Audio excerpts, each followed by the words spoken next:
On repart avec Jean-Pierre Petit, président des Cahiers Verts de l'économie. Salut Jean-Pierre. Salut Stéphane. Choc obligataire.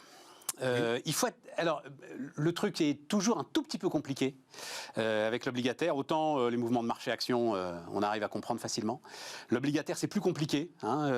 L'idée est que quand ça monte, en fait, ce sont des pertes massives pour l'ensemble de ceux qui étaient chargés bien sûr. en dette, et notamment en dette d'État. Voilà un peu ce qu'il faut avoir en tête, c'est le mouvement inverse, quoi. Voilà. Absolument. Et donc la montée actuelle, assez violente quand même.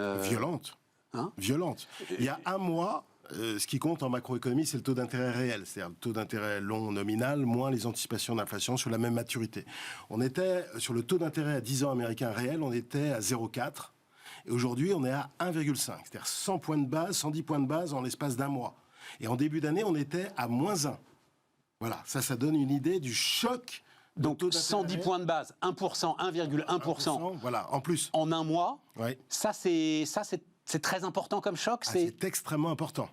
Pour les marchés, évidemment, parce que, je ne reviens pas sur les modèles, mais la valorisation des actions est liée quand même au taux d'intérêt réel. C'est intéressant, il faut le dire. Sur l'économie, c'est très important, parce que ça veut dire que c'est un impact sur tous les emprunteurs, les entreprises, et donc c'est pas à travers le taux réel que tu vois, mais sur les spreads de crédit, c'est-à-dire les écarts de taux par rapport au taux des emprunts d'État qui montent. Notamment sur les entreprises les plus risquées, les plus sûres, et puis sur le taux, les taux d'intérêt immobilier des ménages qui sont passés à plus de 6% pour le taux mortgage 30 ans. Et donc là, actuellement, le marché immobilier américain se retourne. Brutalement. C'est-à-dire que sur les mises en chantier, il faudrait que je regarde le dernier chiffre, on est à peu près à 30% du point haut. Les transactions s'effondrent et les prix, si tu regardes les variations mensuelles, pas en glissement, parce qu'en glissement c'est trompeur, mais les variations mensuelles tendent vers zéro. Donc ça veut dire qu'il va y avoir un retournement puissant du marché immobilier. C'est d'autant plus violent que, moi je me souviens des discussions l'année dernière, personne n'attendait une telle violence. Non. L'année dernière, avant la guerre, d'abord, parce que tout ça... Oui, mais avant la guerre. Non, mais ça veut dire que tu as des institutions très solides qui sont gorgées aujourd'hui de ces emprunts obligataires. Bien sûr. C'était la sécurité. Ceci étant, il y a aussi des gens qui attendent aussi justement le pic des taux d'intérêt long pour acheter. Il va y avoir des perspectives de rentabilité. On est, à mon avis, même avec le resserrement accentué par Jérôme Powell de la politique monétaire américaine, je pense que ça peut encore un peu monter, mais pas énormément. Parce que qu'est-ce qui va se passer ? Inexorablement, il va se passer une récession aux États-Unis et dans le monde. Je crois qu'aujourd'hui, c'est inévitable. Là, tu as eu Powell et Poutine, si tu veux, les deux. Poutine, bon, c'est pas direct. Mais c'est le casse-noix pour l'économie mondiale, Powell et Poutine, c'est ça ? Ouais, alors Powell est plus puissant quand même que Poutine. Ouais. Poutine, oui, a été très puissant en février lorsqu'il a déclenché sa guerre, mais là aujourd'hui, il va accentuer un petit peu l'incertitude géopolitique, parce qu'un chantage nucléaire, ça fait un peu peur quand même. Il va empêcher le prix du pétrole de plus baisser. Il y a l'accord sur les matières premières agricoles. C'est compliqué, ils ne maîtrisent pas le prix du pétrole. Oui, mais ça, on le sait. Non, mais toute chose égale par ailleurs. Beaucoup moins que le prix du gaz. Non, mais le prix du gaz, ils maîtrisent. Le prix du pétrole, ils maîtrisent pas. Ils maîtrisent moins, mais néanmoins, toute chose égale par ailleurs, c'est une incertitude sur quand même le premier producteur de pétrole mondial. Parce que tu sais pas où tu vas en Russie, fondamentalement. T'as une prime de risque sur le baril. Bon, c'est pas, voilà. Mais c'est plutôt sur les incertitudes géopolitiques générales que ça agit. Et il y a Powell, parce que Powell, qu'est-ce qu'il nous dit, en fait ? Je vais aller straight to the point. Il nous dit, même s'il ne le dit pas aussi massivement, il nous dit qu'il faut que le taux de chômage remonte. Ah, mais il l'a dit ? Oui, enfin, pas exactement. Oh oui, mais... moi, c'était spectaculaire. Il faut que des Américains perdent leur emploi. Oui, d'accord. Il l'a dit. Non, vas-y, continue. Non, parce qu'il y a l'idée qu'il pourrait, le taux de participation pourrait remonter, tu vois, le taux de vacances pourrait baisser sans de gros chocs au niveau du taux de chômage. Ce débat, à mon avis, est assez clos à horizon 6 mois. C'est qu'il faudra une progression du taux de chômage. Alors, vers un taux de chômage structurel, celui qui n'augmente plus l'inflation salariale, plutôt vers 5 au lieu de 4. Voilà. Et la prévision de la Fed pour l'année prochaine est médiane, tu vois, ils l'ont mis à 4. Donc, explique bien. Non, tu l'as dit d'un mot, mais juste ouvrir la parenthèse. Donc, pourquoi est-ce qu'il faut qu'il y ait un peu de chômage ? Parce que justement, à ce moment-là, il y a moins de pression salariale sur les entreprises et donc tu casses l'effet inflationniste. Et tu casses, parce que le prix à payer de l'inflation, je te l'avais dit une fois quand j'étais venu il y a quelques séances, un pic d'inflation précède toujours le pic du cycle. Ouais. Voilà. Et donc là, on a quand même plus de 8. Donc on est au-dessus des standards historiques de pic d'inflation qui précèdent le cycle. Là, je ne vois pas par quel miracle. Aux États-Unis, tu as une politique budgétaire restrictive. Il n'y a pas de bouclier tarifaire aux États-Unis. Tu n'as pas de chèque, pas cette année en tout cas. Tu as une demande mondiale qui baisse. Tu as une incertitude géopolitique forte. Tu as les conditions macro-financières qui s'effondrent parce que le taux réel qui monte, la bourse qui baisse, et puis le dollar qui monte, ça commence à peser sur le dynamisme des exportations.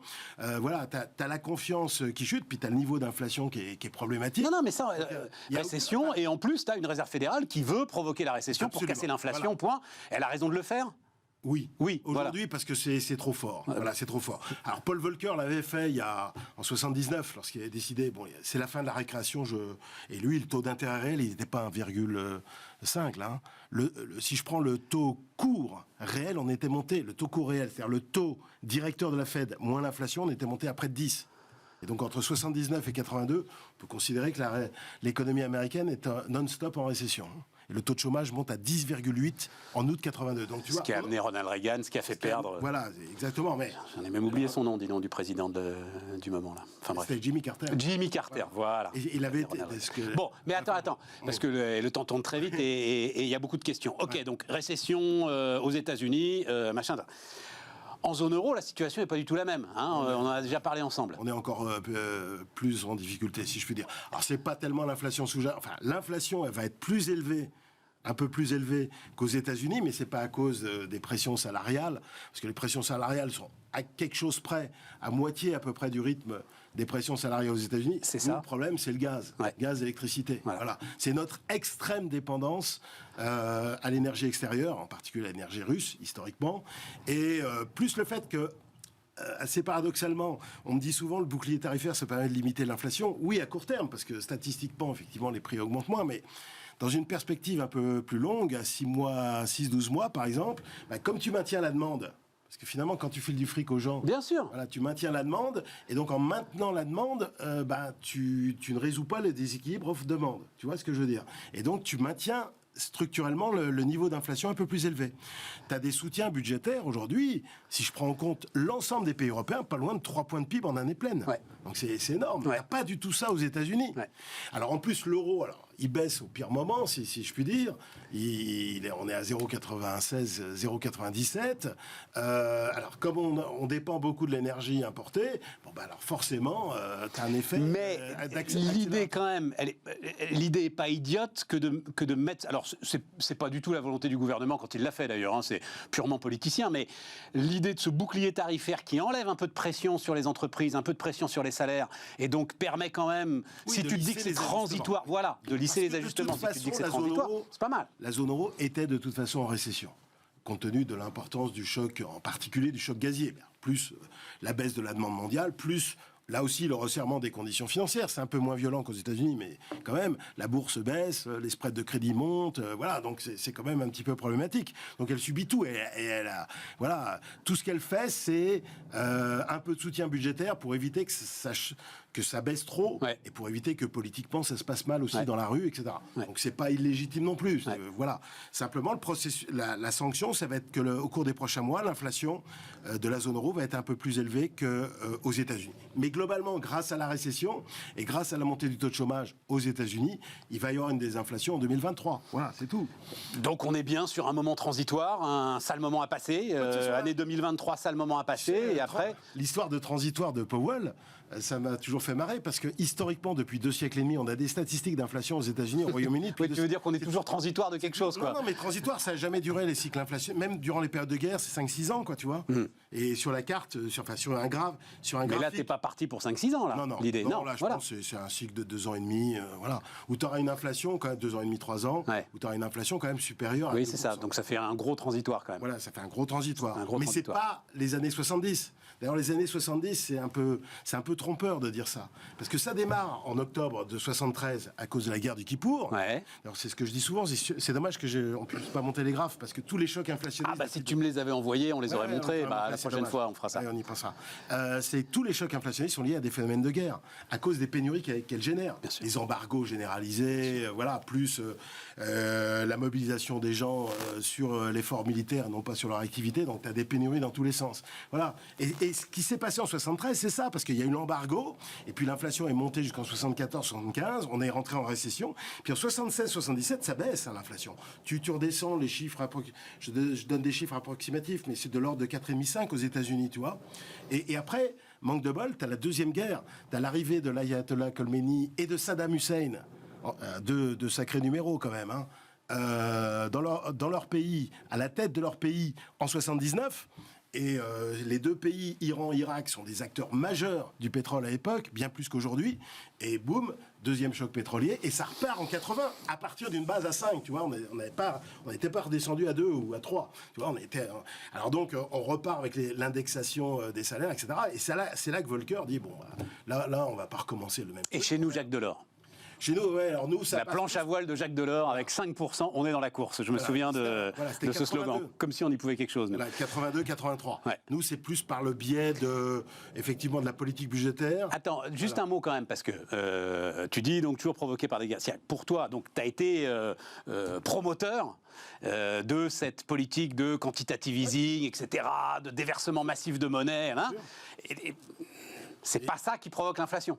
Mais non, bien sûr que non. Mais tu as eu un déversement de monnaie qu'on n'avait jamais vu dans l'histoire en 2008-2009.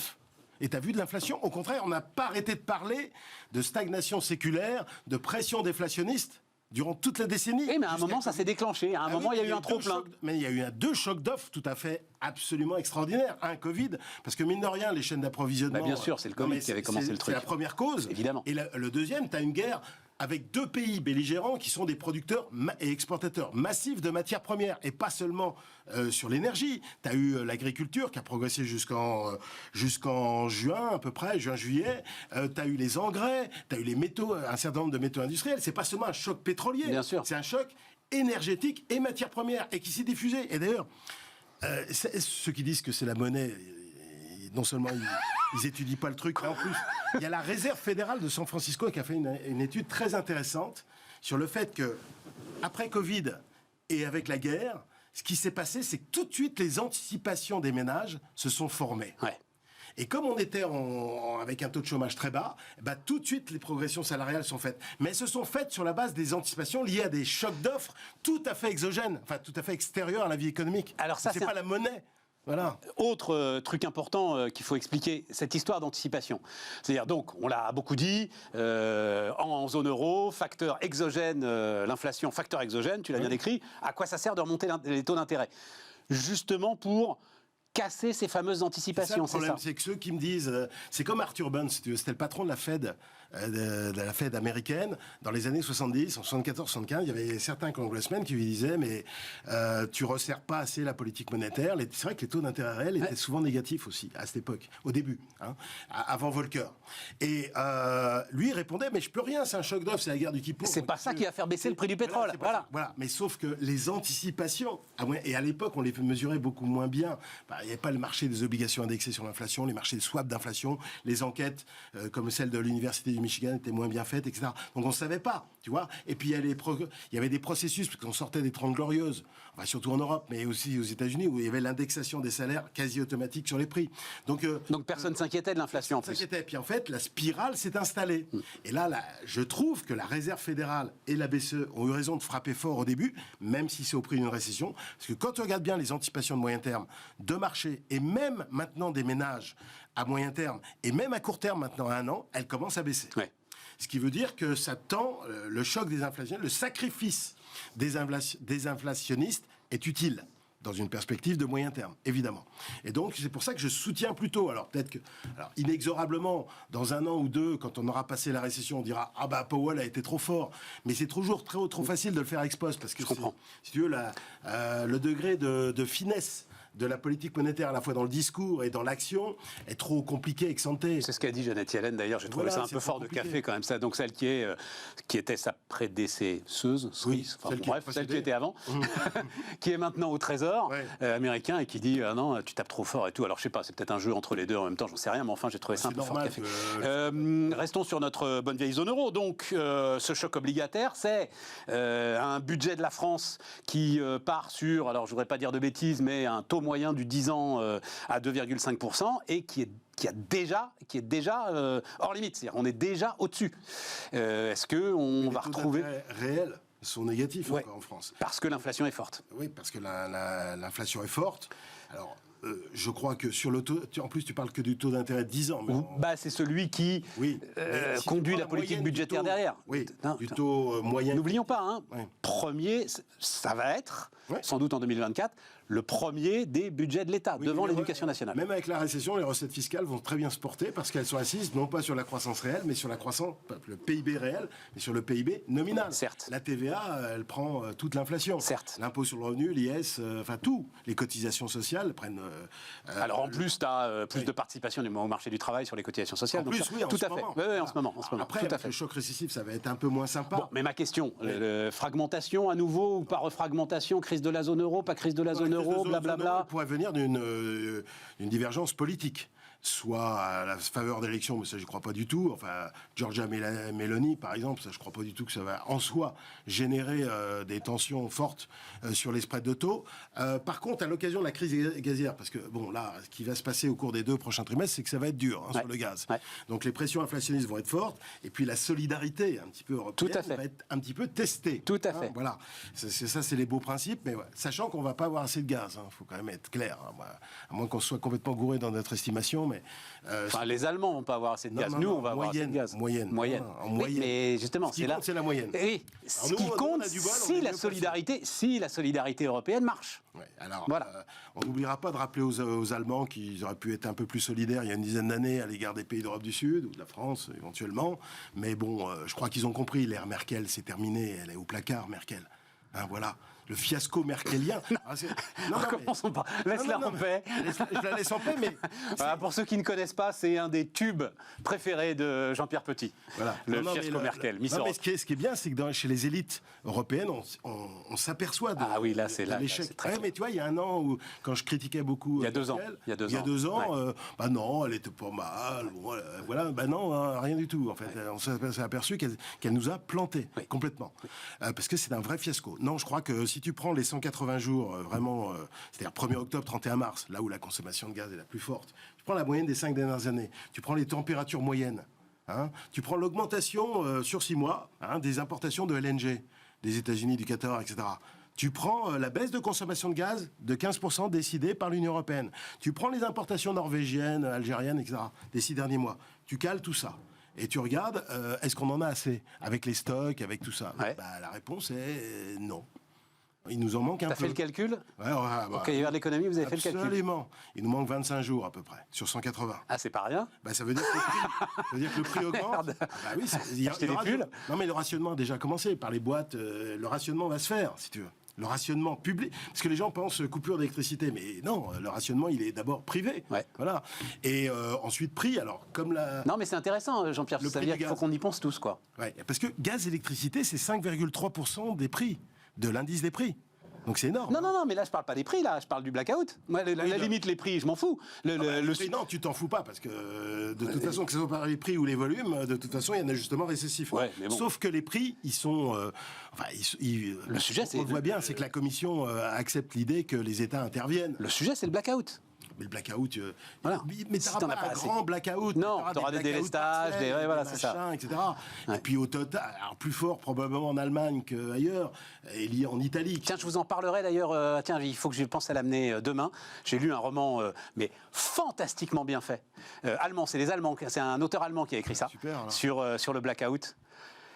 Je t'assure que c'est dingue, en fait. Un vrai blackout. Tu vois, alors, en gros, dans le roman, il est provoqué par un virus informatique. Mais un vrai blackout. Et en fait, on n'imagine pas, quoi. Non, mais on n'imagine pas comment on est dépendant de l'électricité. C'est phénoménal. C'est phénoménal. Refermons la parenthèse. Je vous en parlerai demain. Je vous l'amène demain. Il n'y a plus d'Internet, il n'y a plus d'iPhone, il n'y a plus de... Non, mais il y a même plus... Il n'y a plus d'eau.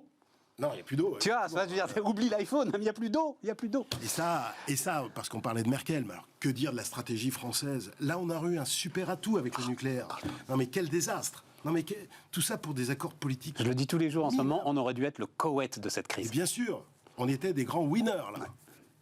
Tiens, la capacité de la France à détruire ces industries majeures. Il y a 10 ans, on avait quoi? On avait l'aéronautique, le luxe, le nucléaire. Enfin, dans les industries majeures. Je ne parle pas le vin, bon, ok. Mais là, maintenant, on a quoi? On a l'aéronautique et le luxe, c'est tout. C'est terrible, hein? 1980, la carte à puce, le TGV, Ouais. le nucléaire Ouais. et l'aéronautique. Voilà. Absolument. Absolument. On est les rois du monde. On a été les rois du monde. 1980. Bon, mais attends, revenons sur... Revenons sur les taux. Taux d'intérêt. Revenons sur... Non, ah oui, le dernier truc, c'est le UK quand même. Ouais, enfin bon. Oui, ce qui pose problème au UK, ce qui est intéressant, c'est que c'est un pays qui n'a jamais fait partie de la zone euro, donc qui n'a jamais eu la... Non, mais Liz Truss, là, donc Liz Truss et son ministre des Finances, grand admirateur de Margaret Thatcher, hein, on en parlait hier, il a écrit un bouquin, Les 180 jours qui ont fait une... Elle se gourre complètement avec son plan massif de baisse d'impôts, Voilà. qui est en train de déstabiliser quand même globalement la livre sterling de manière importante, là. Oui, alors avec le problème inflationniste. En plus. Alors en plus, il y a un petit. Alors là, c'est intéressant, c'est à suivre. Parce que ça peut nous rappeler un peu le Royaume-Uni des années 70. C'est-à-dire que plus que le déficit budgétaire, ce qui est problématique, c'est le déficit de la balance courante. Parce que nous, il baisse notre excédent. Évidemment, il est même en léger déficit, mais on part de très haut, hein, tu vois, grâce à l'Allemagne, les Pays-Bas et tout ça. Mais eux, ils sont tout seuls. Et ils n'ont pas la protection allemande, entre guillemets, de l'euro. Donc tu peux te poser des questions sur la capacité de remboursement du Royaume-Uni dans son ensemble. Clairement. Pas seulement l'État, mais tu vois, les entreprises, etc. Comme les pays émergents, que tu veux, quand le Brésil emprunte en réal brésilien, bah, tu te poses des questions sur la solidité de la devise, mais même sur la capacité du Brésil à rembourser Alors, sa dette. la différence, c'est qu'elle est productrice d'énergie, en partie. Oui, mais ça a bien baissé. Hein. Oui, ça a bien baissé quand même, mais donc elle, ils sont quand même elle vend en dollars là-dessus. Ils sont donc, déficitaires et politiquement, il y a un problème, si tu veux. L'avenir de l'Écosse, l'avenir de l'Irlande du Nord. Et alors là, il y a un problème quand même, sur un risque politique. Et puis le détachement de l'Union européenne, c'est pas terminé, c'est Brexit forever. Et en plus, Liz Truss, à mon avis, ça se présente pas très bien, parce que le seul mot, elle est pas populaire, elle est pas très crédible pour l'instant. Hein, elle a un taux de popularité extrêmement faible pour une nouvelle première ministre. C'est pire que Macron. Donc, je veux dire, sur quoi elle peut unifier le Parti conservateur si ce n'est sur Brexit? Thatcher. Oui, non, mais Le souvenir de Thatcher. Oui, mais souvenir de Thatcher, ça c'est bien gentil de le dire comme ça, mais il faut avoir si tu veux, le coffre. Il faut avoir le costard. Le costard de Thatcher. Et à ma connaissance, de ce que j'ai vu et ce que j'ai entendu d'elle, ça se présente plutôt mal pour l'instant, en termes de conviction notamment, ou de capacité, ou de charisme, ou de capacité à influer. Ouais. Bon, on a fait le tour là. Oh bah non, il y a plein d'autres sujets. Xi Jinping, le congrès du Parti communiste. Ah bah oui, il y a ça aussi. Il faudra écouter son discours, parce que ça c'est intéressant. Ce qui est intéressant, c'est la pression qu'ils mettent sur Poutine aussi, que Narendra Modi met sur Poutine. Mais allez, alors pour le coup ça, on en a discuté avec Laurence Daziano, avec qui je parle régulièrement de la Chine. Assez clairement, il y a alors Hu Jintao, donc qui était le prédécesseur de Xi Jinping. Je ne vais pas dire donne de la voix, mais enfin, il y a un certain nombre d'indices pour montrer que, oui, il aura son 3e mandat, mais qui vont chercher à l'encadrer. Voilà ce que disait Laurence, et que les choses, effectivement, sont un peu compliquées là-bas. Voilà. Zéro Covid a fait un peu de mal. Zéro Covid fait un peu de mal, et ce qu'elle explique bien, c'est toute une génération de jeunes gens complètement endoctrinés, hein, mais qui arrivent au boulot et qui n'ont pas de boulot. Ouais. Pour eux, c'est un choc. Le taux de chômage des jeunes, voilà. on n'avait pas vu. Et le parti qui devait garantir tout ne garantit rien.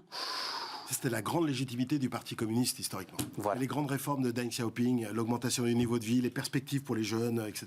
Et ça, effectivement, c'est en train de s'ébranler. Alors, c'est pas dû complètement à Xi Jinping, hein, parce que bon... Non, c'est dû au ralentissement économique. $18 par habitant, tu peux pas espérer 10% de croissance. C'est plutôt ramené vers 5, voire un petit peu en dessous. Et puis il y a le vieillissement. Enfin, je veux dire, c'est pas lié à tout n'est pas lié à Xi Jinping. Mais c'est vrai que l'autorité de Xi Jinping, sans sondage, sans rien, nous semble un petit peu ébranlée. Voilà, c'est ça. Voilà. T'es d'accord avec ça? Et ça, c'est pas forcément une mauvaise nouvelle d'ailleurs, soit dit en passant. Pour Taïwan, pour plein de choses.